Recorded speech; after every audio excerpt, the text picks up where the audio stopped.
रहा है, धनुष यज्ञ हो गई। परशुराम जी भी प्रणाम करके भगवान को गंधमादन पर्वत पर तपस्या के लिए गए। जनक जी से सदानंद जी ने कहा वैसे ब्याह तो हो गया, क्योंकि स्वयंवर में प्रण किया था आपने कि जो धनुष भंग करेगा सियाजू जयमाला पहना देंगी, पर अब कुल पद्धति के अनुसार पाणी ग्रहण संस्कार का जो विधान है उसको किया जाए। तदपि जाई तुम करहु अब जथा वंश व्यवहारु, बूझि विप्रकुल वृद्ध गुरु वेद विदित आचारु। वैसे तो ब्याह हो गया, तथापि जैसा कुल का व्यवहार है, ब्याह पद्धति है, बड़े बूढ़ों और गुरुजनों से आज्ञा लेकर वैसा जी ने कहा तत्काल अयोध्या में महाराज दशरथ जी को सूचना पहुंचाई जाए कि उनके लाडले राम ने धनुष भंग करके सियाजू को प्राप्त किया है। जनक जी सदानंद जी को प्रणाम करते हुए कहा बहुत अच्छा कृपालु। उसी समय बड़े ही सुजान दूतों को बुलाया गया और आकर सिर नवाए। विदेहराज जनक जी ने कहा आप जाकर के महाराज दशरथ जी को एक पत्रिका दीजिए और सादर उनको लिवा करके लाइए। इधर अपने नगर में बाजार, रास्ते, घर, देवालय, संपूर्ण जनक नगरी को सजाया गया है। दिव्य कारीगर आए हुए हैं, विवाह मंडप की रचना में बड़े चतुर हैं। सबने ब्रह्मा जी की वंदना करके सोने के केले खंभे, हरी हरी मणियों के पन्ने के पत्ते, पद्मराग की मणियों के फूल, बहुत सुंदर सियाराम जी के विवाह मंडप की तैयारी हो रही। ऐसा मंडप सजाया जा रहा है जो ब्रह्मा के भी मन को हर ले, क्योंकि अखिल शक्तियों की स्वामिनी सियाजू है। दिखाई दे रहा है बांस पर वो हरी हरी पन्ने की मणियों से बनाया गया है और सोने की सुंदर नाग बेली उसमें लिपेटी गई है। नाग बेली के बीच बीच में ऐसी पच्चीकारी की गई है जिसमें मोतियों की सुंदर झालरें मन को हर रही है। माणिक, पन्ने, हीरे, फिरोजे, इन रत्नों की ऐसी पच्चीकारी की गई है। लाल, हरे, सफेद, विविध प्रकार के फूल, कमल, ऐसे ये सब मणियों से। और मणियों के ही सुंदर पक्षी बनाए गए हैं। जब वायु चलती है तो उनसे अलग अलग आवाज निकलती है।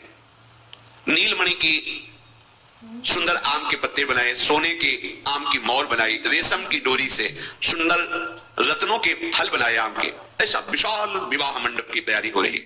जिसने इस मंडप को देखा उसे 14 भुवन की रचना फीकी लगने लगी, क्योंकि जिस नगर में साक्षात महालक्ष्मी कपट से सुंदर स्त्री रूप धारण करके विराजमान सियाजू के रूप में, जैसे महालक्ष्मी द्वारिकाधीश भगवान के श्री पटरानी स्वरूपा रुक्मिणी जी,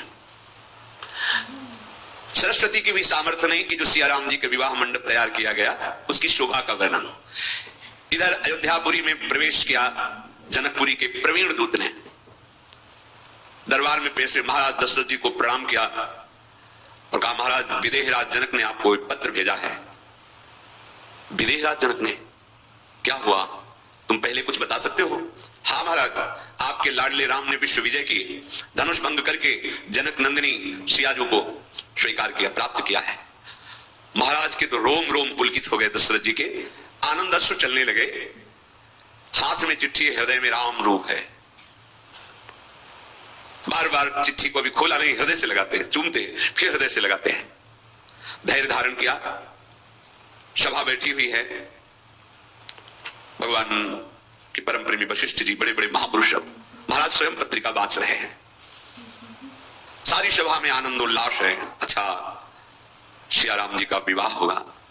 भरत जी अपने मित्रों के साथ खेल रहे थे, उन्होंने जो भी सुना भाग करके आए और दशरथ जी के इधर शत्रुघ्न भरत जी, क्या क्या चिट्ठी में लिखा है? अपने प्राण प्यारे राम की बात सुनकर जो भरत जी की दशा हुई, महाप्रेमी भरत जी है, वो वर्णन करने में फिर से राजा ने पूरी चिट्ठी सुनाई। पुलकित हो गए। इतना अधिक स्नेह बढ़ा कि भरत जी देश शुद्ध विस्मरण कर रहे हैं। महान प्रेमी भरत जी, राम प्रेम का मूर्तिमान स्वरूप भरत जी हैं। भरत सरिस को राम स्नेही, जग जप राम, राम जप जी ही। बार बार दूतों को दशरथ जी हृदय से लगाते हैं। यद्यपि चक्रवर्ती सम्राट हृदय से केवल अपने समान वालों को लगाते हैं, लेकिन आज जनकपुर के दूतों को बार बार हृदय से लगे। तुमने ऐसी बात सुनाई कि अगर हम प्राण भी तुम्हें दें तो बहुत छोटा लगता है। कहो, तुमने अपनी आंखों से देखा है हमारे? महाराज आप कैसे पूछ रहे?